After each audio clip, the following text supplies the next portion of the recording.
Good morning. Good morning. Technical difficulties are so much fun, but We I love them. am, We love them. We love technology when it works, and we love technology when it doesn't. yes, So, yes. It builds patience and strength. yes, yes, But I'm I'm grateful glad you've for got your cup of coffee or hot tea, or your whatever's in there. my nutrition shake. Okay. Well, I mean, I didn't know if it was shake or Yep. a trifecta or what. But anyway, so today is a wonderful day, and I just want to thank you and welcome you here. I'm Carol Henderson, and I have Life by Design, and I'm helping people to make the second half of their life better than the first half of their life. And I do this through many different ideas and protocols. Anti-aging, weight loss, just self-improvement that I carry over from the days that I was teaching in the modeling and talent industry. So that's kind of what I do, just kind of mesh together to make life better. But I want to introduce my co-host, Barbara Ellison. And Welcome, I am, Barbara. thank you, thank you. This is such fun. Uh, I'm Barbara Ellison. I'm the founder of the Wellness Playroom. Because wellness is about so much more than just not being sick. It is about having the best life ever, of aging successfully. So as Carol talked about, is just enjoying the second half of your life. Being a senior does not have to be a bad word. And so wellness is all about having wellness in your relationships and wellness in your health. And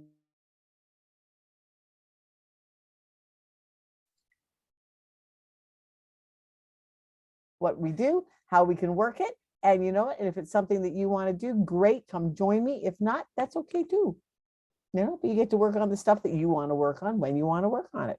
So come and play. Anyways, so today's the day after Mother's Day. Yes. How was your Mother's Day?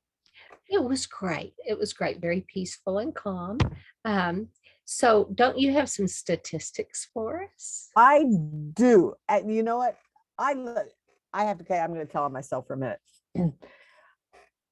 Researching things has not always been my thing. But also, it has now become a fun thing, because part of my personality, when I do my personality stuff, my K part, which is the research and development part, that has always been my lowest score. Well, I said, you know what, I need to get better at doing some things. So now I have realized that I do like to find out facts. So some fun facts about Mother's Day. Okay, so we all love the phone. I am so grateful for my phone. I'm going to tell on us. The other day, Saturday, I was going to have breakfast because we were going to do Mother's Day on Saturday with my youngest son. And I was on my way. I was in my car talking on the phone to my best friend here. She was in her car going in Texas. Wow. Isn't that amazing that we have the capability that we can talk to each other across the miles, across the country, across the world? Anyways, so here, I can't hear you. You have no volume. Not just talk, we could see each other. And we I could mean, it wasn't just like see on each a other. phone. Yeah, we could see each other. Modern technology, we love it. Anyways, so some things about Mother's Day. 22 here in the States, 22 million phones will rang at least yesterday. 22 million. There's 122 million phones. Wow, that's amazing. Because we all, and with me, I texted, because I texted my sister and friends and the whole list of things, and happy Mother's Day, happy, sent little memes.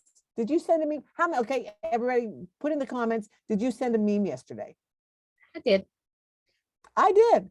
They're fun, to people that you don't want to, okay, let's be honest, you don't want to, you don't have to talk to everybody, but you want to acknowledge the fact that they're a mom. So send them a meme. Anyways, so that's my thing for today. So that's number one. And we had a great conversation. Number two, greeting cards. Oh, brother. I mean, and you can either, some people just say, oh, it's just a Hallmark. Let's give Hallmark a buzz. It's just a greeting card day. They created Mother's Day to be able to, send cards to people, which I think in some ways true, but it does top the list. So I do not do cards. Well, nowadays the postage. If you're one of those Okay. people who used to, me, I used to be I very used, up on things. I would get the cards, I would mail the cards. But okay, side bunny trail. My best friend from high school has a birthday about 4 weeks before my birthday. And every year in about April, May, I'd still, because she's June, I'm July. And every day every year I would go and I'd just be maybe getting a Mother's Day card or something like that. And I would browse the birthday and I'd found the coolest birthday cards for her. But then by the time it came to mail said card, I couldn't find it. I had put it somewhere safe. Um, yeah. when we when we moved out of our house to move here to the lake, I found a stash of birthday cards. Every year I had bought her a card. And Sue, if you're listening to this, I think I've told you this story before. But anyway, so I had they were cool cards. I mean, they were those really good ones that you can only send sometimes to your best friend. And Yeah. so anyway, that's my story about cards. But I quit sending cards at Christmas for many years ago because of the cost of stamps. When I used to send out 100 or more cards, even 200. And then, when our boys were getting up into high school, and you have the senior prom and the senior ring and the senior, and then college, and et cetera, stuff like that. Just all those things you have as your kids are turning into adults. It was just like, that's some money I can use somewhere else. I've got invitations to send out and stuff like that. Okay, I'm going to tell on my husband and I. Okay. When you're first dating, it was Valentine's Day. And and I could see our marriage from our very first Valentine's Day when we were a couple to just, when we got to be about 10 years married. And I mean, we had all the stages, all the stages of love, and you can see the love blooming and all of these cards, and then the love of your life and all of this. Well, I think it was our 10th anniversary, going to be our 10th anniversary. Valentine's Day was just before our anniversary. And David and I looked at each other and went, why are we doing this? Buying just to exchange a Valentine's card. Well, but there was no way I was going to throw out all of these pretty, pretty cards that we had for 12 years. So we took turns. Every year we got out all the cards, and every year. So it was like 2012 to Barbara from David. And then toward 2013 from David to Barbara, from Barbara. We went back and forth, and we kept track of whose turn it was to get out all these cards that we had. And on Valentine's morning, we got to put out all of these cards around the house. We took turns doing it. It became such fun because we felt like we were making a difference because we were telling each other how much we loved each other. However, we weren't spending money on postage. We weren't paying money to Hallmark to have all these cards.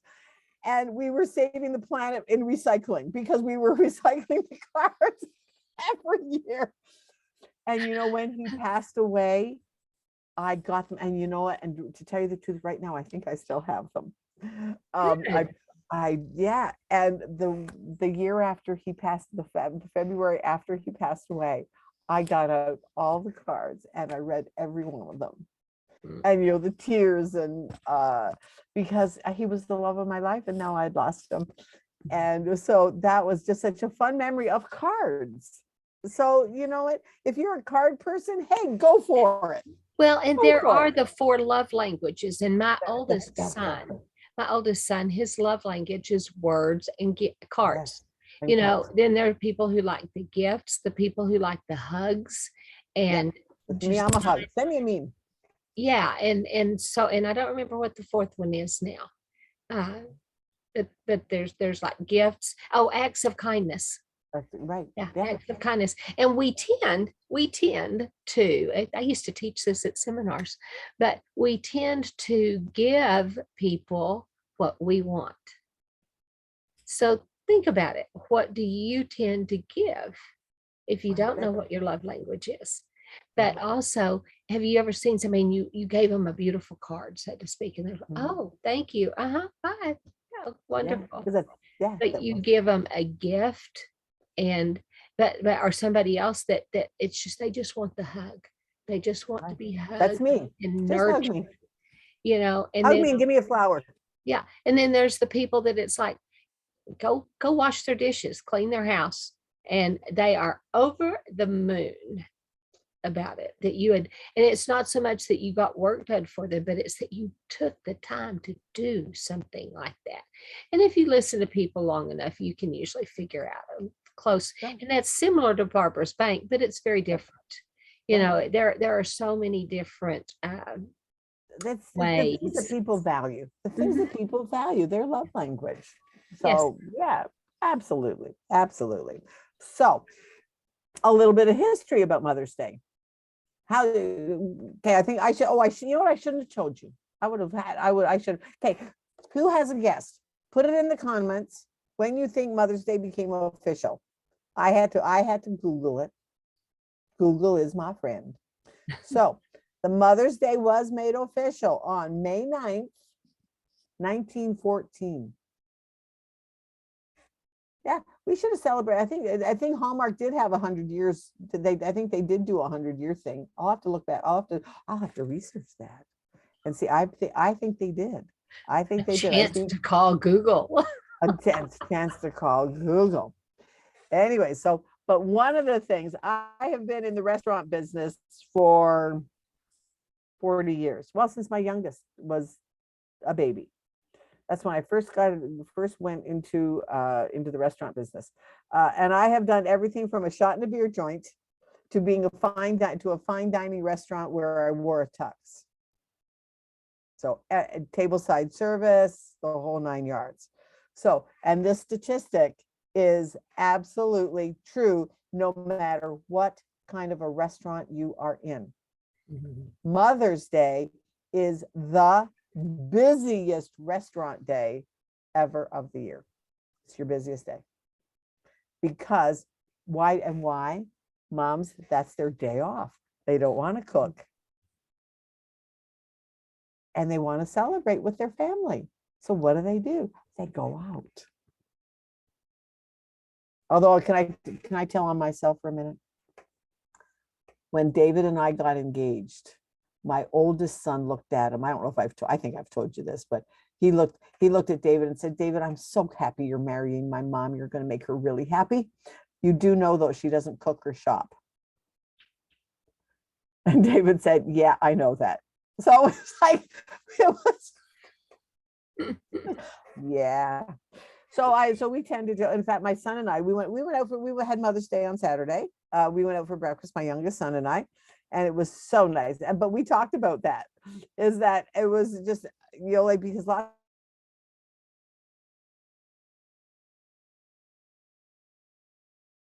day off in many years was Christmas Day.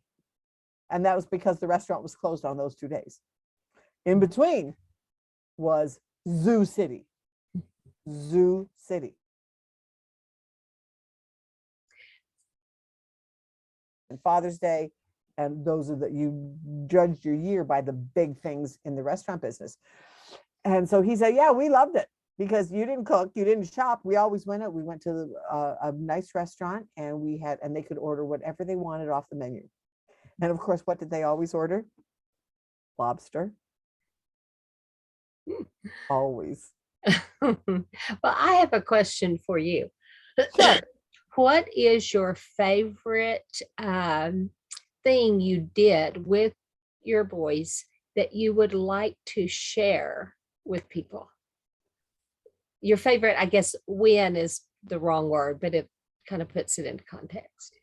Yeah. I think one of the things, two things. I'll share one of the smaller things. I was always into, I think I was a frustrated teacher. And now I know that that's why some of the things that I teach now is because I always wanted to be a teacher, but then knew I didn't want to be a school teacher, but I always wanted to teach people things.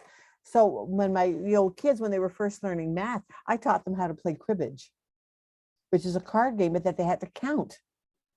So but that gave us time together, and they would come home from lunch from school, especially, and we would play cribbage. And because that was their lunchtime and they were learning their numbers, and especially if they were having trouble with math or something. And so still we played cribbage, and then even as adults, we still played cribbage. We played card games, because it just was a great way for them to learn. I think the other thing that I think that we've lost sight of a little bit is I was always you called it the Kool-Aid mom. Kool-Aid mom. Kool-Aid mom. I was the one that the kids were always at my house. And people would say to me, Barb, how do you, well, like now I live in a household of 11 people. We're down to 11. Hey, we were 15, but now we're down to 11. And people would say, how do you do that? I said, well, because for me, it was the greatest thing, because number one, I knew where my kids were and I knew what they were doing. Mm-hmm. So the only rule was that, hey, does your mother know that you're here? If you're walking in my door, does your mother know you're here? Yes. Yes. She knows I'm here. Great. Okay. So let me call her. Oh, okay. So I only had to do that once, and then they knew, because if their mom didn't know, I mean, because they never knew if I was going to call or not. So they always were, yes, my mom. Yes. Yes, my mom knows. Yes, my mom knows that I'm here. Cool beans. But a great day, Sunday morning was always a great day when I only had 3 or 4 bodies left over from the night before. And lots of times it was because they knew that Sunday morning was pancakes and sausage. Always. I made pancakes and sausage from scratch every Sunday. Very seldom was it missed, but so all of the kids, they would show up the next morning. The doorbell would ring. Oh, we're having breakfast. We're having pancakes and sausages. Yes. And they would come in, and it was like, and it didn't matter how many kids, because it was a never ending. I always had lots. And I am so glad, because you know what? My kids still remember that. And their friends still remember that. And they still, to this day, comment, like if we happen to get together at a bowling tournament or something, and they'll say, oh yeah, I remember Kevin coming, and they remember, and now they're in their 40s and they remember that. So develop some memories, develop memories with your kids, because it will take them through their life. And yes, and that's the thing, that time around the table together, even if you have extra kids or something like that, it's very valuable. It's especially when families ate together, when they joined each other in a meal at the end of the day, and they they could talk about their problems, talk about their wins. Just all of those things are so important. The 2 things I remember, one of the things, I had 3 boys in 3 years. Okay. So there was all the power to you for that. Well, the thing is like they were doing laundry.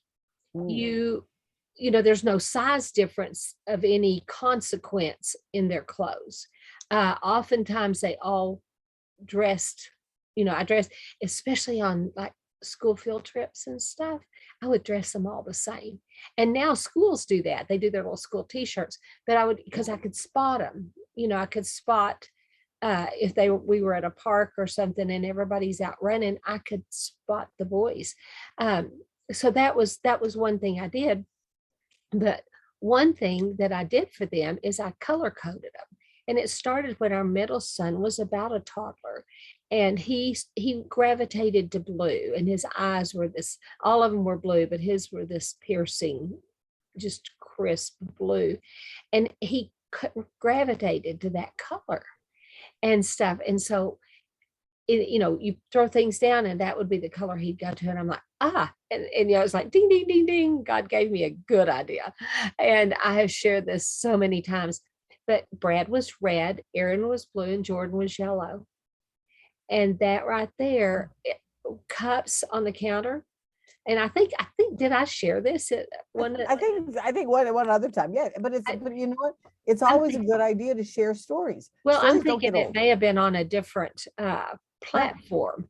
But anyway, so I'm going to go ahead and share it. It's like you have a cup out on the counter, you know whose it is. If a blanket is left in the floor, you know whose it is. And God forbid if the other brother were to use your blanket or your cup or your bowl.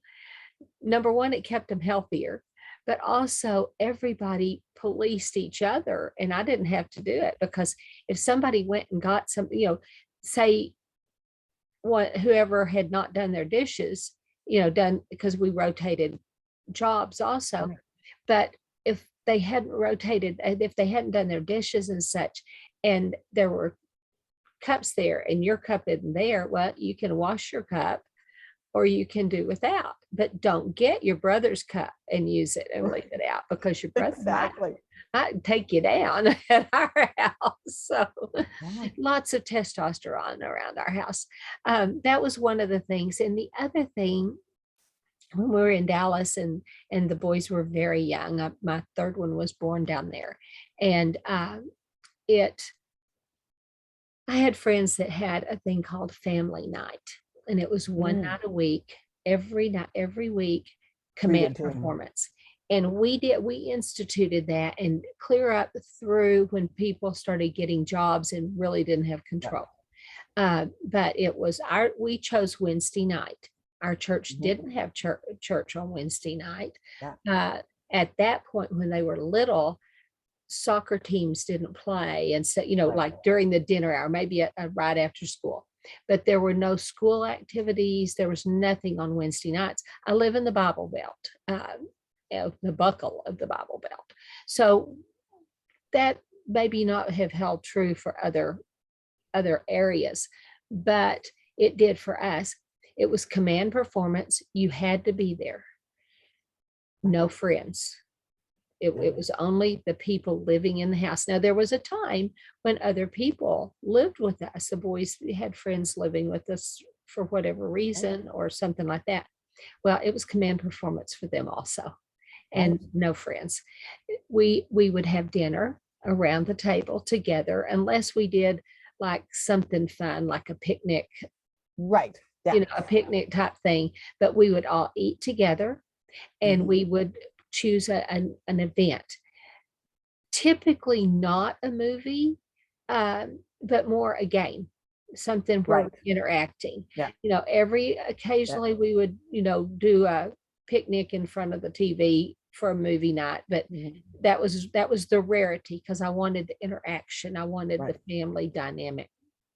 And so we did that, and we did it consistently for many years. And I think that's one of the things that really built, some camaraderie there. And they knew, but jobs did come in the late teens and kind of interfered with that. And I miss those days. I miss those days of just us and getting to just the family converse. Yes. But time around the dinner table is not something people get today. So I would encourage, even if it's just one day a week, do a dinner as a family. If you're a young parent, do a dinner. Just, sit down. And I have a friend, let me get a Kleenex here. And she would do a little routine. And I learned this routine, and it's one of the big things is table manners, and those are lost nowadays. But my oldest did come to appreciate that I taught him, because I taught all the boys, how do you set a table? What is the proper Right. order? Of course, I taught it at the modeling agency too, because I think a model is just a model person. It's not somebody that's all that and conceited and snooty. Right. Right. So I really honed in on that. But to set the table, to put the napkin in your lap, and such as that. And so they knew, and Brad ended up going to a big dinner at the country club one day. He said, I'm so glad I knew all that, where to start, what to do, how to do it. And to come from a teenage boy, it's like, when? But this friend had this thing, and I started doing, if the boys ever forgot to put their napkin in their lap at the house or in public, it's like, let's see if I can remember it. Let's see. I can't pay the rent. I can't pay the rent. You must pay the rent. You must pay the rent. But I can't pay the rent. I'll pay the rent. And the boys, it would mortify them that I didn't do the whole thing in public. I'd start getting my napkin out if they hadn't put their napkins out in their laps. And they're going, and the napkins got snatched off the table and into their laps. And and just some of the fun things that happened. One of the stories that my boys still remember was they were because they were 5 years apart, and so we were going to a fancier restaurant where they had tablecloths. And I said, all the whole way there, boys, make sure you don't spill. Please be careful. Make sure you don't spill. Oh, mommy, we will not spill. We promise. And they didn't. But guess who did? All over the table. All over the table. That's and rich. The two of them just looked at me. So they must have been like 5 and 10. The two of them looked at me and said, smooth move, Mom. That was it. But oh, brother, I didn't live it down for months. I bet. And just, yeah. So, but yet that became a fun memory. But yeah, totally knocked over my glass and all over this fancy that. And of course they are very gracious and they just come and clean it up and said, oh, and when it happens in any of the restaurants that I've worked in, it's like, oh yeah, not the first time, won't be the last, just the end, it's all good. But it was just one of those fun memories of going out and trying to be a fancy, being a little bit fancier than at home. Please don't spill. So yes. Yeah, it was. Don't cry over spilled milk. And then don't cry, and then just go on. It was like, and then it became such a funny thing. So it creates memories. Create memories with your kids. So I think that's mostly what we want to talk about with Mother's Day. Yes. But but one other thing, and I got one yesterday. A carnation is the official flower of Mother's Day. And a friend of mine brought me one pink carnation, and it was so nice. It was like, oh, thank you. His name's Chuck, and they brought him and his wife Pam, and they brought me a carnation, and it was just so nice because that is the official flower. So yeah, that is cool. So a few little tips and not tips, but a few little fun facts about Mother's Day. Yes. So yes. Hope you enjoyed them. Yes. We're gonna run out of time. So and be sure to click, like, and share. We love it when people comment on our videos, and tell your friends about us. And we will see you next Share your week. Memories. Don't forget about your memories. Yeah. Yes. Share your memories and make memories. Don't forget to do that. And don't forget about Thoughtful Thursdays this Thursday. I think this week we're interviewing Becky Miller. Oh, yes. Yes. So anyway, I will talk to you soon. Have a great day, everybody. Yes. Bye. Yes. Build memories.